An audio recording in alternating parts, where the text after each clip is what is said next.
Are you living in a life na automatic na lahat?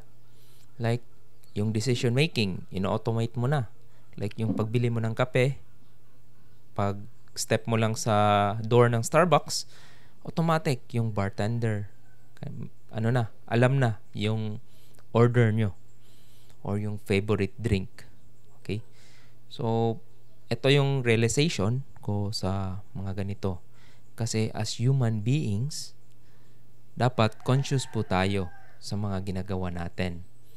Everything that we need to do in a day-to-day basis, we need to be conscious. Kasi minsan, nagiging routine na tayo eh. Bali, matik, pagkising ka ng 5 a.m., tapos naligo, afternoon, nagbihis, naghintay ng transportation, tapos sakay.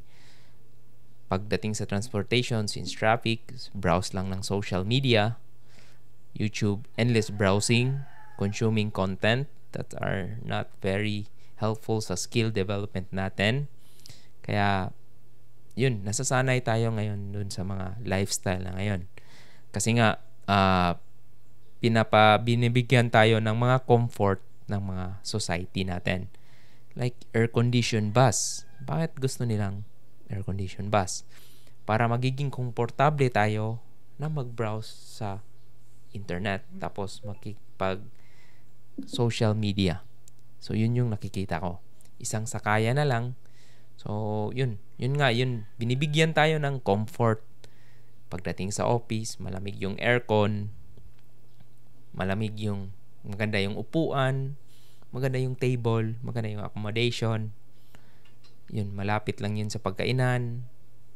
So, yun yung mga comfort na binibigay ng society para magiging kampante tayo, in which yun yung delikado ngayon.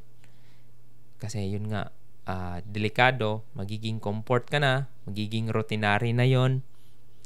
So, it leads to a boring life. Yun nga, minsan, nararamdaman nyo na wala kayong parang silbi or it comes to the point na boring na yung mga routinary nyo. Kaya nga, minsan, as much as possible, yung ginagawa ko is to have a conscious of what you're doing. Especially, for example, choosing a food instead of buying, ikaw na yung magluto para ikaw na yung magbantay kung gaano. Kung makikita mo rin kasi yan eh. Kung may luxury ka, luxury na no. Kasi currently ngayon, fast food na yung kinakain natin. So, ready to made na. Ready to eat. So, yun yung kadalasan. Previously kasi yung mga ancestor natin, nag-hunt pa sila. In which ngayon, hindi na tayo nag-hunt. Binibigyan na tayo ng convenience.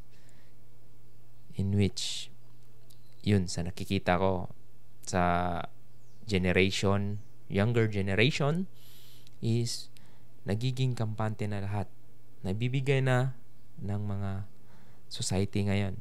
Food, shelter, and yun nga, social media. Yung attention nila, kinakain rin. So, yun nga, how does the social media feels you? Kung may titingnan ka na video, diba gusto mo rin siyang gawin, pero parang back sa isip mo, di mo magawa kasi marami kang gagawin. Kaya yan, parang nagiging prisoner na tayo sa society on what to expect. Like, you need to travel, you need to bucket list, you need to tick. So, yan yun, gano ka bilis yung buhay natin ngayon. Actually, sa corporate life, sinislave lang tayo dun sa salary. Kasi nga, bibigyan tayo ng salary. Aside sa salary, yung benefits in which ini-include pa yung family mo para sa medical. Para as much as possible, parang feel cared ka. Pero in reality, they don't want you to leave to that company kasi nga, mapipilay sila. So, ganun yung parang na ngayon, labanan. It's more of a conscious. So, Kung 8 hours kang nagtatrabaho, then you're making somebody or someone's dream come true instead of sa dream mo sa sarili mo. Kasi yun nga, nagiging tangled na tayo dun sa trabaho natin kasi yun nga, gusto natin yung sweldo, yung ano. Kasi nga yun yung exchange ng comfort, di ba? Kaya more of need to balance that, guys. Right now kasi yun nga, marami silang comfort na binibigay sa atin para magiging make us stay. Pero yung sarili mo, yung dream mo, yung gusto mo, like for me, farming and travel. Actually, yung travel is more of a, ano na siya parang side bit na siya pag sa farming. Kasi yun nga, yung dalawa, combine talaga yan. So, then mapatanong mo yung sarili mo, what if wala ako dito sa office ngayon? Ano kayang ginagawa ko? Or ikaw, what if wala ka sa pwesto mo ngayon? Nasaan ka? Or are you making your dreams come true? Or your boss's dreams come true? So, yun yung question natin sa society ngayon. Kasi nga, marami na tayong in-establish na pagkainan dito, di ba?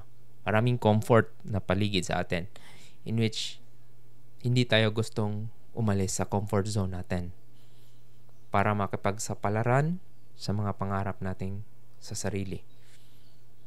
So that's how modern slavery works.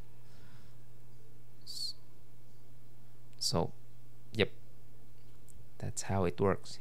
We are no longer in chains, but somehow meron silang mga techniques dyan. Kasi multi-dollar companies po yan. So, kung makikita mo sa ano nila, mafe-feel mo rin na, uy, parang underpaid or undervalued. What if you jump to another company? So, yun, may patanong mo rin. What if you're not here? What if you have your own business? What if you're not in the Philippines or somewhere? So, yun. Diba? Mas maganda po yun. So, lahat tayo makaka-feel ng burnout sa ganun. Diba? Not only me, but also everyone else who are living in a routinary life. Yun nga, matik na hatid, sundo, pagkain, luto, and in which dapat ngayon we need to change. We need to live more consciously.